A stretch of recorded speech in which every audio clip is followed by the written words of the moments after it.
Christian CYInterview covering Las Vegas and the world. If you haven't already, please hit the like button below and please hit the subscribe button below to keep up with everything we have going on here at CYInterview in Las Vegas and beyond. We greatly appreciate it. Today we revisit a CYInterview with Oscar-nominated actor Terrence Howard. This is from 2007 when he was promoting the movie Pride. Here is that CYInterview with actor Terrence Howard. I'd like to welcome my guest this time. He is the star of the new movie Pride, Oscar-nominated actor Terrence Howard. Thank you for joining me today. Yeah, thank you, Chris. How are you feeling? I'm doing very good.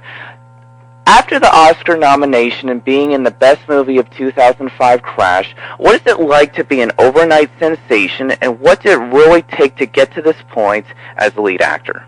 It just more so takes perseverance, and the fact that it took 20 years to be an overnight success means that life is really filled with a whole lot of surprises, because it's right when you think that, all right, I need to go and find another gig, because that's the place I was at. And you pour out that last bit of your energy, and that's what they've been waiting for. That's what they've been waiting for it to be special. So it means that the ride has been worth it. Does Pride show us that it doesn't matter if it's 1974 or 2007, that you can accomplish anything, even being a minority to something, no matter your ethnic background, and you can overcome the adversity and the possible threats that come with it? Yeah, well, the reality is there are no minorities. All there are is human beings. We're the ones that separate ourselves and say, you know, there's more of us than there are of them. And there's just as many of us as it is them, as long as they're human beings. Do we still have some ways to go? Yes. We're always going to have some type of challenges. But whatever energy, as long as the energy is put out there properly, as long as the intentions are right, and the facts that you have are as accurate as possible, you will make reasonably beneficial decisions. And we just keep working at that. We keep plugging away. But it's really, truly being as motivational and as encouraging as you possibly can, because there's so much discouragement out there. Go ahead. Incredible. Do these male teenage swimmers in Pride share a lot of the same experiences you had to deal with growing up regarding the tough community you lived in and the racism you endured as a child? Yeah, but I don't think they had it as bad as I had it, or as perhaps you had it, or anybody that was growing up during the time of change. You're talking about when the structure of the earth split a bit, when the social order really made its huge shift from one titanic, well, you know what I'm saying, one big huge plate into another one. And, you know, there was a lot of immediate aftershocks, a lot of earthquakes, emotional earthquakes, racial earthquakes at the time. Now things have settled a bit. And people are not in as strenuous of a situation as they used to be. What did you learn from the real-life swimming coach Jim Ellis to prepare for this role, and are we lacking that kind of motivator and role model in today's society like him? No, I mean, I think as a society, they're there.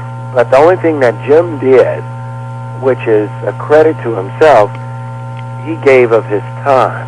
We all have a similar gift. We all have something in which we're a little special at, that we may be able to do a little better than anybody else. Now, Jim's thing is swimming. He's a really good, gentle, persuasive teacher. Now, but he also had a whole lot of other responsibilities. His wife, his son, his teaching responsibilities at school, but he gave of his time.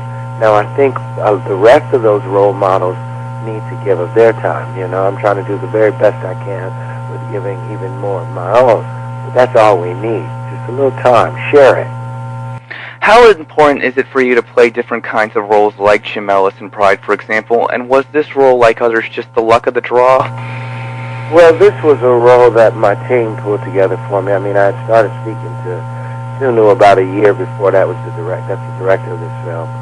And I was interested, but my mind is always on, you know, these very harsh, you know, dirt-ridden characters, because I have the most information about them. Those are the ones I'm most comfortable playing. And this one was it really was important for me to expand outside of my comfort level. And as a result, I learned a lot. What kind of swimming experience did you have before the film, and what kind of swimming training did you have for the film? Well, I learned how to swim when I was a kid. My dad threw me in a swimming pool and said, get it or drown. And if I drowned, I was going to get whooped. So I was going to make sure that I was going to swim. But he really spent a lot of time teaching us how to do it. It was a great inspirator in our lives. So for me, that I thought I could swim well, but after spending time with Jim, the 2 months I spent with Jim Ellis, I realized there's technique to it. You can get across the swimming pool, like a car can get across the freeway and burn up all the gas it has in it, or one can be very fuel efficient and just burn up a tenth of a tank of gas. That's what I was doing. I would get across the swimming pool, but by the time I got to the other side, I had burnt up all my energy. I wasn't using it efficiently. And that's what Jim teaches, efficiency in the water. I read reports your mom is battling cancer. I want to tell you she's in my prayers, and I definitely ask my readers and listeners of this interview to do the same. How hard has it been on you, and what does your mom and your family mean to you? Guess what everybody else's family means to them, you know. Without her, I'm not here. So when she's in pain, I'm in pain, because my son is sick right now, has a real bad cold, and I mean, my heart is breaking that I'm not in Philadelphia there to help him, but with every cough, with every sneeze, you know, I feel his pain somehow, the laws of entanglement. So everything my mom is going through, we're all going through, and the fortunate and unfortunate side of it is my mom isn't alone in that, because there's a lot of families going through the exact same thing. And we just try and give each other as much encouragement as possible. Finally, you've been around many of the best all-around women in your life, but you have stated you love your wife and you're trying to reconcile. Do you believe in that one person you care about above the rest that you would rather be with than anyone else? Yeah, well, there's only one person that you thoroughly give your heart to. It's generally, you know, that high school love, that first love. You know, that's when you're free, and that's who Lori is to me. You know, so despite whatever problems we had, I mean, life is filled with problems, so you got to keep, you know, I'm going to have trouble with any woman that I'm with because I'm a difficult man, but I might as well have trouble with somebody that I really love. Terrence Howard, the movie is Pride, www.pridefilm.com for more information. It opens March 23rd. Thank you so much for your energy, your honesty, and I wish you the best with this movie and future projects. Thanks for your sincerity, man. Have a good one. You too. Bye-bye.